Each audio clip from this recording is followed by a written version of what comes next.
I'm not so sure that you can deal with the idea of political correctness without delving somewhat deeply into the phenomenon of passive aggression. I sort of obliquely mentioned that when you find yourself the victim of what looks for all the world to you like a malicious, passive-aggressive attack, the only thing you can, or I would say the best thing to do in that case, is to make yourself into a victim of passive aggression, or at least portray yourself as such. You may not actually get the ability to sort of crow as a, victorious participant in a fight the way you can in overt aggression. But you can usually fend off, or at least declaw, a underhanded and malicious passive-aggressive assault on you. Simply by being passive-aggressive yourself. Remember, there are different levels of aggression, there are different levels of attacks against people, there are different levels on which, or different areas of their character or their persona or the way they present themselves to the world that you can attack them at. And it all depends on what position you're looking at the whole thing from. If you are, say, a slave, if you are looking at the world or the dynamics of the situation from the point of view of a slave, you attack the master using passive aggression. Or if you're the weaker, you attack the stronger using passive aggression. And it's still an attack. It's still an attack, but in a way that the aggressive and the person who assumes that they're strong is not used to being attacked. Now, I'm going to say a few things in this video, and this video is kind of a mixture of my own point of view and thought experiment. You're going to hear me say a few things that you may not agree with, and I would hope that a lot of people wouldn't agree with them. But this will also give anyone who wants to smear me a really good chance to quote my quotes, by the way. But I'd like to sort of ask anyone who views this and who feels like responding to it to point out ways in which passive aggression could be used against me. Passive aggression is a fascinating and gigantic thing. It's a part of aggression in and of itself, and it's just as aggressive as physical aggression. The idea is to damage the other person. So passive aggression sort of intersects with other passive aggressions, and different passive aggressions collide with each other. And I'm kind of hoping to, as I make this video on passive aggression, to sort of open myself up to some passive-aggressive attacks here, just to sort of make my point, is essentially what I'm saying. Fede brought this up originally, and it came up in the context of taboos. And we have many taboos in our society. Taboos essentially have to do, if you ask me, with harm reduction, not good promotion. In other words, you're not trying to promote the good, you're trying to reduce the harm, or you're trying to cut the losses or something like this. So what you're doing is you're attempting to say, or you're attempting to showcase the amount of harm that the other party in the conflict is either causing you or someone else who doesn't deserve it. How you're being oppressed.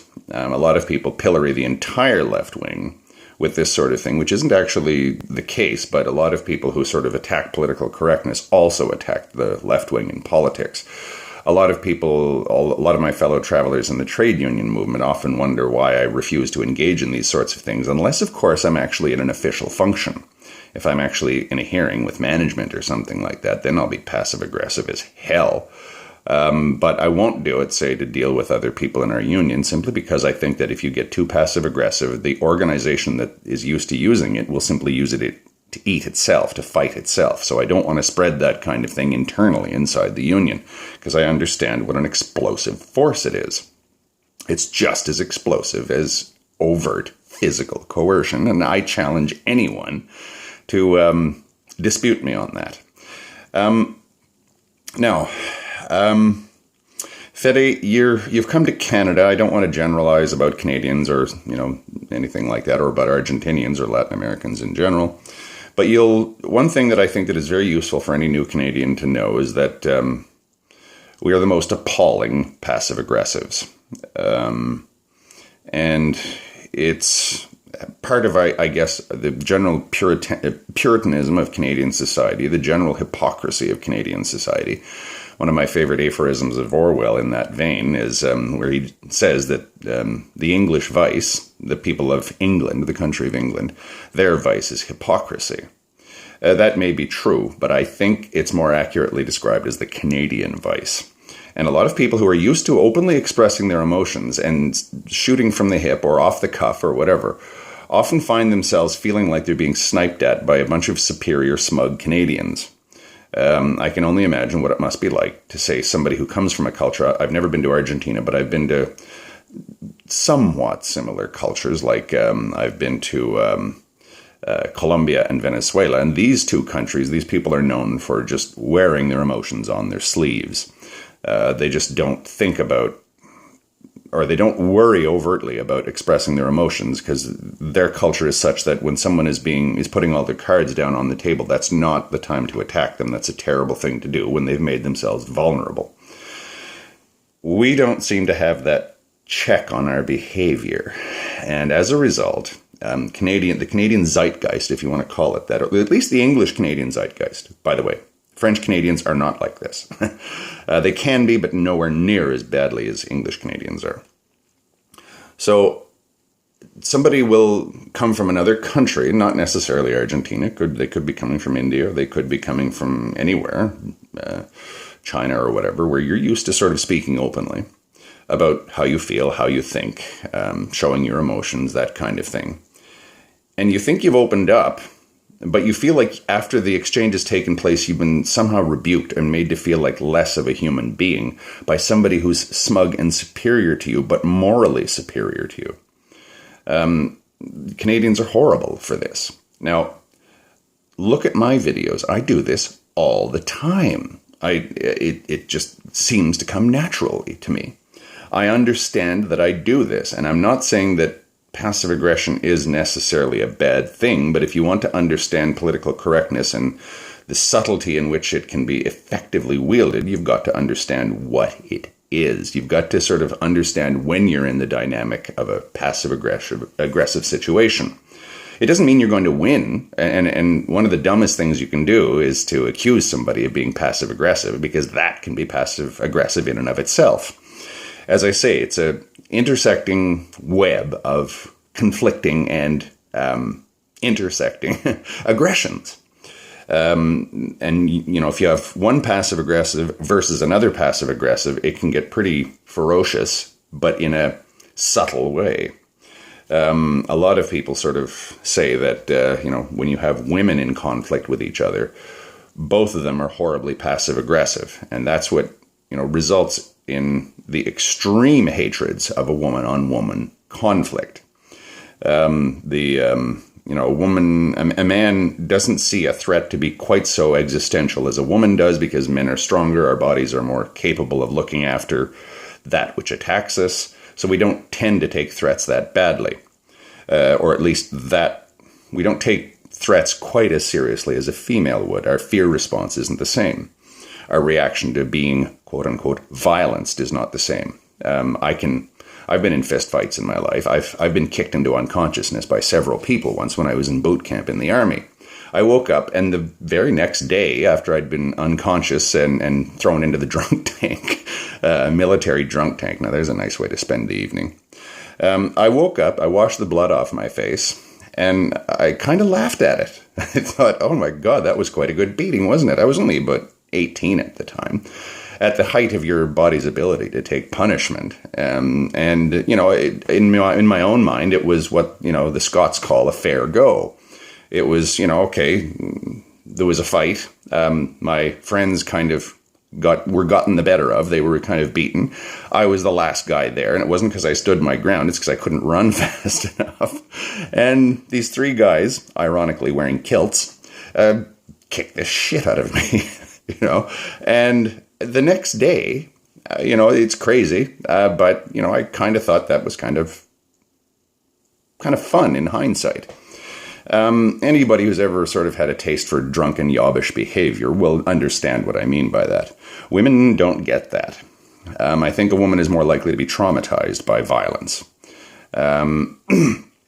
And so they, again, if you assume that you're weaker, if you think that you're more vulnerable, you apply passive aggression. But what if you have one passive aggressive confronting another, as I say, a woman on woman? When you actually see two women fighting each other, there does seem to be a lot more raw hatred involved, a lot more hurt, a lot more desire to truly get through the defenses and hurt that other person than when you see two guys fighting it out. A true desire to destroy, hurt, harm, traumatize, etc. Girl-on-girl fights, stereotypically are truly breathtakingly vicious.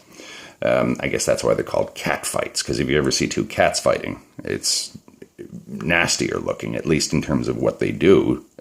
Not really necessarily the damage inflicted, but what they do to each other. Like, they just go all out. Each one does. So, the passive-aggressive really is able to score some major damage in a way where other people might be weak.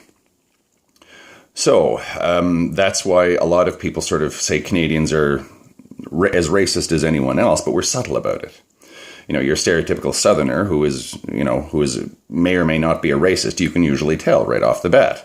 Because, if he's from Kentucky or he's from Louisiana and he's a white Southern Anglo-Saxon type or, whatever, and he doesn't spout off racist language, you can usually assume that he's not a racist. Because if he is a racist, he'll say it right to your face and he doesn't care who hears it. That kind of makes the Southerner a little bit more vulnerable to passive aggression, I think. And it always happens. They get ridiculed. They get morally criticized as being hypocritical or that kind of thing. And they don't seem to have an answer for it. And as I say, of all the Americans, I think that white Southern Americans are the biggest targets for passive aggression, for just being superior or ridiculing them or whatever. But what do you do when there's, conflicting or colliding passive aggressions? And that's kind of the way the political correctness debate has gone. How do you deal with that? Well, again, the worst thing that you can do, in my opinion, is to accuse somebody who is probably being passive-aggressive of being passive-aggressive. What you have to do is you have to simply say, okay, I grasp the dynamics of this situation now. And this is actually, I think, of use to an immigrant such as yourself, Fede. You have to grasp the dynamics of the situation rather than walking around feeling like you've been subtly raped or something by this situation where you've gotten into a not really an altercation, but some kind of subtle conflict with a Canadian. And what you get as their ultimate response is, I see. And then they just walk away. That is kind of a form of, subtle rape of someone. They have kind of bared their soul to you, or at least in a sense, and you have simply said, all of this means nothing, and I am utterly unswayed. You are wrong. Something of the Victorian attitude, the puritanical superior attitude, which, I hate to say it, my entire culture stinks of. Everybody thinks Canadians are such wonderful people, but people who come into contact with us often, especially Americans, by the way, often walk away thinking, what's wrong with these people? Why is it that they're so polite to me? But when I'm done dealing with them, I feel like I've been sullied. I'm dirty. I've been lowered. My own estimation of myself has been lowered. That's Canadian passive aggression. And it's very subtle. But of course, if you live in that milieu and you're familiar with it, you can sort of understand at least how to cope with it, I suppose. How to at least fend off these attacks. Again, the first thing you have to do is you have to decide whether or not you're in that kind of a dynamic. Is someone passively aggressing you? If that's the case, then rather than being aggressive or trying to smash their weapons by, again, calling them out on, you're just a passive-aggressive jerk, and then all they have to do is just continue to cringe and say, oh, no, I'm not. Why are you being so bad? It just depends on who's most persistent. And If you're passive aggressive, you know you're kind of being sneaky about it already, and you're waiting for the other person to be knocked off balance first.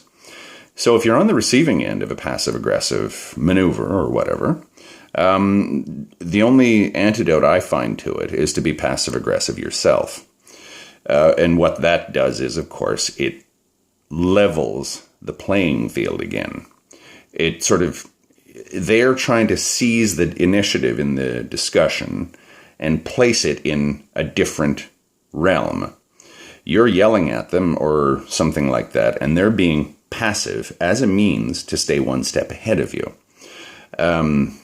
It's like Gandhi. The ancient Indians, or even the modern Indians, have this concept called tapas, which is austerity, but also the power that is afforded to you by a willingness to deny yourself things and a willingness to suffer.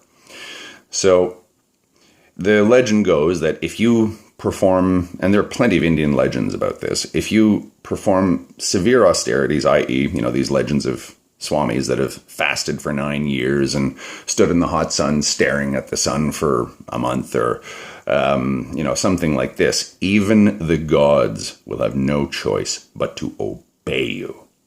Now, you sort of go, okay, that's just foolishness. Now, well, yes, but if you read it a certain way, if you read it as a poetic or artistic expression or illustration of passive aggression, it starts to come into clearer focus. Because if you take on the willingness to be a victim, if you take on the willingness to suffer, that affords you enormous power. Gandhi was willing to accept enormous casualties among his followers, or he convinced them to accept enormous violence against them from the British establishment in order to, A, play on the British conscience. And this assumes, of course, that the British want to see themselves as moral people, and also as a means of showing the rest of the world how immoral the British are. But he didn't stop there. He actually also used it very ruthlessly against his own followers when they didn't do what he wanted. Say he starts this passive, aggressive campaign against the British, and some people go too far. This was illustrated in the movie Gandhi. Some Indian people got so worked up that they killed some British people, or some Indian people that were seen as siding with the British. Well, what would he do? He would do what one of the sages did. He would perform severe and spectacularly public austerities. He would stop eating. He would just lay there in his bed, essentially in moral judgment of his followers. He would get inside of them and make them feel horrible about themselves. I am not going to stop this suffering until you do as I want you to do. A lot of people think that there's no answer to that, but there is an answer to that. You just get passive-aggressive yourself. Now, I don't want to get into what the British could have done and how they could have gotten passive-aggressive or whatever, because in my opinion, the British sort of, the public thought, well, if the Indians don't want us there, we might as well leave, and we've got too many other things to think about, etc. Or at least a lot of them did. But you can counter that kind of thing by a willingness to be austere and calm and forbearing, as they are, assuming, of course, that you're able to be even subtler than they are in their passive aggression. So if you set yourself up as this terrible victim of a smear campaign, this terrible victim of a passive-aggressive assault on yourself, if you refuse to forfeit the moral high ground here, if you just sort of say, yes, I understand how this person feels about me, I understand anyone who actually thought that about me would have every reason to be passive-aggressive against me, but you don't use the term passive-aggressive. What I'm saying is you just act like this. And I understand if I saw somebody like that, I might feel the same way. They're not seeing me correctly, and as a result of their own errors, they are victimizing me. And it just goes on from there. It spirals. And as I said, you just undercut each other to the point where one person gets frustrated and loses their nerve, or walks away, or punches you in the face. Hence you have the cat fight. this is not really so much a means of countering passive aggression as it is a caution to say you have to be alert to its signs. You have to be alert to the subtle hints that you get that this is happening. And then you switch gears in terms of how you're approaching things. And you also have to remember what the passive aggressive is doing. They're ultimately dragging the whole moral debate downwards because they're using morality as a bludgeon, you see. They're using, say, human rights legislation as a bludgeon against somebody, as a weapon. Anything that can be used defensively can be used offensively. The passive aggression or passive resistance is still passive aggression. Resistance is an act of being actively against something. But again, you say passive resistance. Isn't that interesting? Even the word resistance, it's passive aggressive in its nature because it's saying I'm a victim. I'm being attacked. I'm resisting. I am a victim of someone who is oppressing me or whatever. And this isn't really so much an antidote to passive aggression in as much as it's at least a counter weapon to be used against it.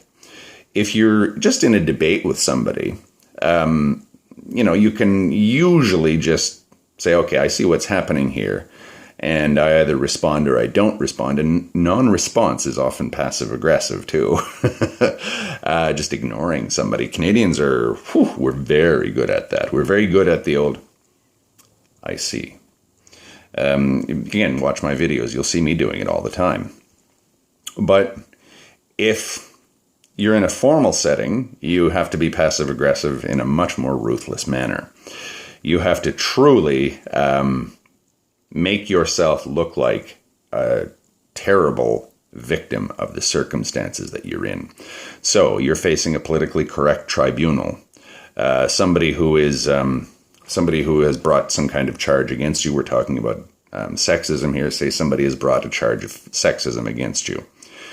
You have to sort of turn the tables to sort of say, I understand that society is horribly opposed to sexism, and I understand why anyone would want to, drag me. I wouldn't say it this way. Would want to investigate me under the circumstances, but I want to make it very clear here, and I want to say at the beginning, you're making a terrible mistake, which is ultimately undermining the integrity of this tribunal, the credibility of this tribunal.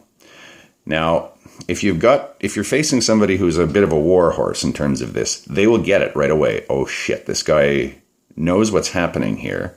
So we have to be a lot more careful with him because we can't just use the more crass and obvious ways to make him look terrible. And thus, just at that point in the investigation, you may have automatically disarmed their main weapon against you. You've essentially said that the whole backdrop to this entire hearing, this entire incident, this entire affair is ultimately nothing more than passive aggression, or at least you've implied that that's what it is, and that the people who are sitting in charge of all of this, say on the tribunal, have to be on their alert against this kind of thing. Because, again, the horrible thing about being passive-aggressive, if you get a reputation as a passive-aggressive, you're screwed. You're especially say, it's like the old crying wolf or false allegations of rape. You know what happens to a woman or a man, I guess, even, if they make a false allegation of rape. It's proven that it's completely false. The consequences to her are more severe than if the guy was convicted of rape. Now, I know a lot of people are going to argue with me about that. But that's just the official consequences. But the unofficial consequences of getting a name for someone who is willing to abuse morality itself to nail people is catastrophic. The only way you can get around that is to, I guess, secede from society and start somewhere else. You actually see this when people sort of withdraw from YouTube for periods of time and then change their channel's name or say, I want a fresh start or whatever. It's just that things have gotten so complex and so maddeningly weird that, they feel the need to start again. Now, again, I have to point out here that you've got to be careful about doing this maliciously, because if you go and you actually do sort of quote unquote violate somebody, and then you accuse them of passive aggression, subtly or otherwise, when they try and seek redress, and then it's shown that you are simply being passive aggressive against them, they're going to throw you to the wolves. Your penalty will be infinitely more severe. You tried to out-clever the judge, as it were. When you're trying to sort of call people on passive aggression, be very careful when you use that. Because, again, getting a reputation of being passive aggressive in a malicious way is extremely damaging to one's character. And again, they often do come up in things like taboos, because we have taboos in our society against rape, against incest, against sexism, against homophobia, against racism, this sort of thing. And even if you do agree with them, and which I do strongly agree with, I agree that these things are bad, but I also know that they're taboos. They're not simply bad, but they're knee-jerk bad. They're viscerally bad. They're bad in a way that people just say them with a lot of assumptions built into them. That I'm not sure I agree with. I think that it can be a rational case can be made why rape is bad. You don't need to simply take it as engraved in stone and then just bludgeon people with it. Or, well, you can actually do that. I'm not going to accuse anyone of doing that, but it can be done. You can take, say, racism. You know, people say, well, I can't discuss anything without some jerk calling me racist. See? They've sort of used a taboo as a bludgeon, right? Because they have just sort of said, we all know it's axiomatic that racism is bad. Or in this case, we're talking about sexism, misogyny, whatever. We all know that that's bad. Okay. So we don't even question it anymore why it's bad. So I'm just going to employ it against this person, and there's really no answer to it other than for them to defend themselves against the charge. That's a neat sort of and very common way of being politically correctly passive aggressive. And it calls for a lot more presence of mind when you're in the middle of it. To counter it. But it can be done. Again, if it's the unofficial type where someone's trying to sandbag you, you maintain your dignity relentlessly. You stick to the point. You refuse to be barbed. You refuse to show that you've lost your cool. Or if you're going to show that you've lost your cool, you do it methodically. You say, I can't believe that anyone would say this about me, etc. You just sort of, you use your emotions rhetorically as opposed to actually getting angry and striking back. It's, again, you got to remember that the whole point of someone doing this to you is to put you off balance, is to sort of make you think that you have to react to what they're doing. They're seizing the initiative and they're forcing you to react to what they're doing. In YouTube, my approach to that is to generally just say whatever and walk away. But in the official capacity, you've got to, again, if someone has falsely accused you of this sort of thing, and I can't say this enough, you have to make sure that it is a false accusation or a spurious one, or at least not what it appears to be on the surface. You can actually defend yourself quite effectively, but you have to sort of sit down, work out the details of what's going on in your mind, and sort of see, okay, what is happening here? Is this person actually trying to bludgeon me? Is there just some fundamental conflict here that they're just using morals or ethics as a weapon here? And if so, then you've got to remember that that's now where the conflict is taking place. And you've got to go down into, and it's kind of, in a sense, you're lowering yourself to their level because you've got no bloody choice. You've got to do it. Their ressentiment is going to get you because their ressentiment is so strong that they are willing to alter the rules of the game subtly in a way that you don't even know that they're being altered. You have to be able to see this.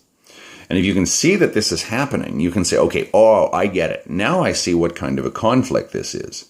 This isn't a conflict about burden of proof. It's a conflict about what was probably in everyone's minds when this was taking place.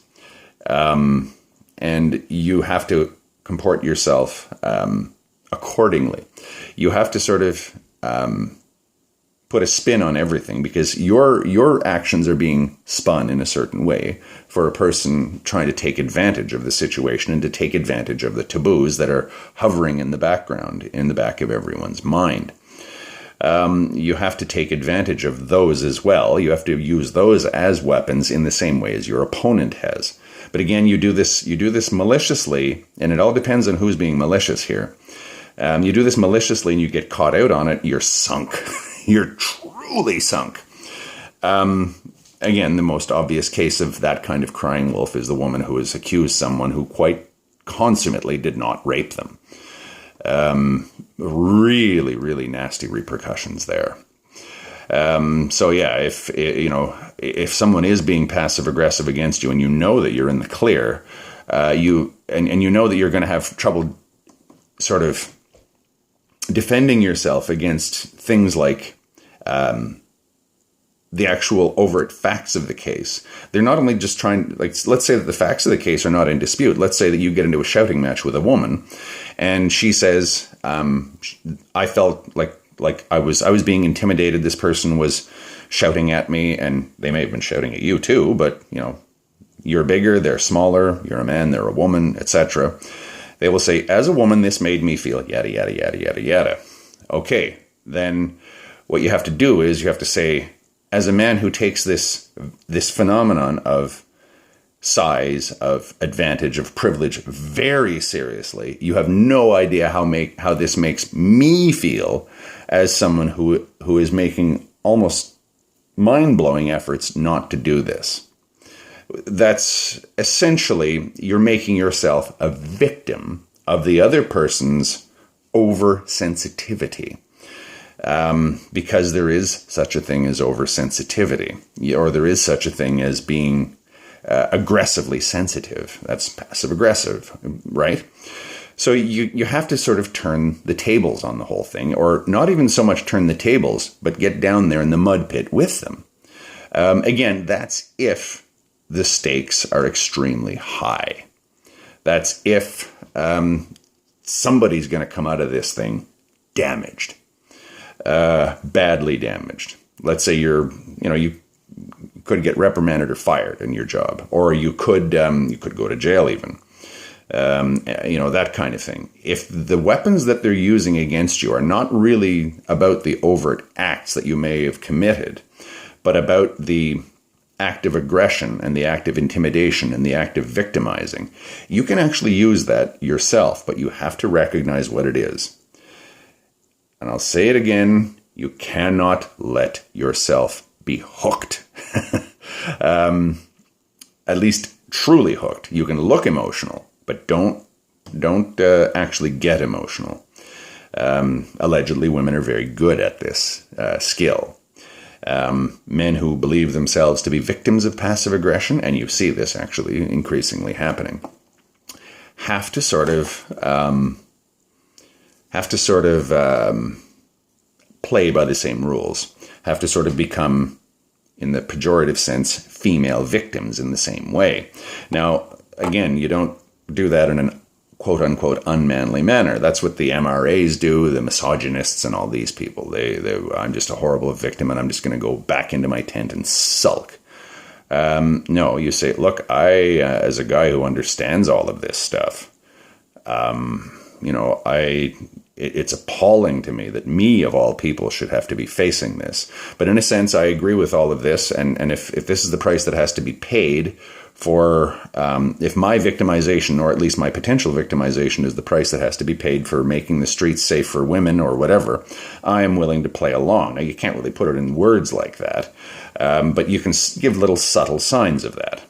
And you have to remain, as sort of the strong person, but the good strong person, because they're trying to make you not just they don't just see you as a strong person. They see you as a bad strong person. The way that Nietzsche's ascetic priest would portray things in the slave revolt and morality. Gandhi did this. And not only are you stronger, but you're evil. And you can counter that by saying, I am stronger, but I am most certainly not evil. In fact, I'm on your side, and you're actually damaging this culture of human rights that we've built up by abusing the restorative tools that are at our disposal. It's nothing more than a labyrinthine mind game. But the first thing is you have to understand that it's taking place. And you have to understand what passive aggression is. And you have to also understand that passive aggression is very difficult to fight unless you fight it on its own terms. Now, again, I sort of here endeth the lesson, but I would like to see how someone could critique what I just said passive aggressively. Because anything can be critiqued passive aggressively. That's the beauty of it as a weapon. There's always somebody who can outflank you, someone who can denounce you. The advanced totalitarian state generally works like that. That's what eventually happened in democratic Kampuchea when the Khmer Rouge. Who were the oppressors? Let's find them and kill them. Well, wait a minute. If I identify someone else as an oppressor, open season on them. The Cultural Revolution worked that way in China. People who were struggled against, people who were denounced, people who were, held up for shame in front of the whole community. Passive aggression. They are oppressors. They are horrible people. And a lot of injustice took place, of course, because the Chinese revolution had started out as something of a passive aggressive activity. At least the way it portrayed itself. We are defending ourselves against this monstrously strong edifice, which is capitalist, feudalistic old China. But of course, as the French said before, the revolution is like Saturn, it eats all of its own children. That's saying what passive aggression eventually does. You start eating yourself. Your group starts to eat itself, and that's why I sort of shy away from using that internally in the union, because I know what's going to happen. People are going to denounce each other all the time. It's also my background in the union is one of the reasons why I'm quite used to being denounced by people, by the way. And generally just, water off a duck's back type thing. But again, it's a phenomenally subtle thing. And you have to identify it, you have to understand what it is, and you have to sort of work on your tools to deal with it. You will never be able to, I think, overcome it, but you can achieve a stalemate at least. You can get your enemy, the person who is attacking you. Again, this is the sort of the stage I've set that you're being passively aggressed against. You have to at least show the person who is being passive aggressive against you that they're not going to get anywhere by doing that. You can never really win a passive aggressive conflict. What you can do, though, is you can reduce or eliminate any damage to yourself. And in a true personality conflict, if it truly is personal, if somebody has something against you, it's almost the equivalent of they threw a grenade at you, you caught it, and it exploded between your fingers, and nothing happened to you. That in itself is quite a victory, depending on how you see it.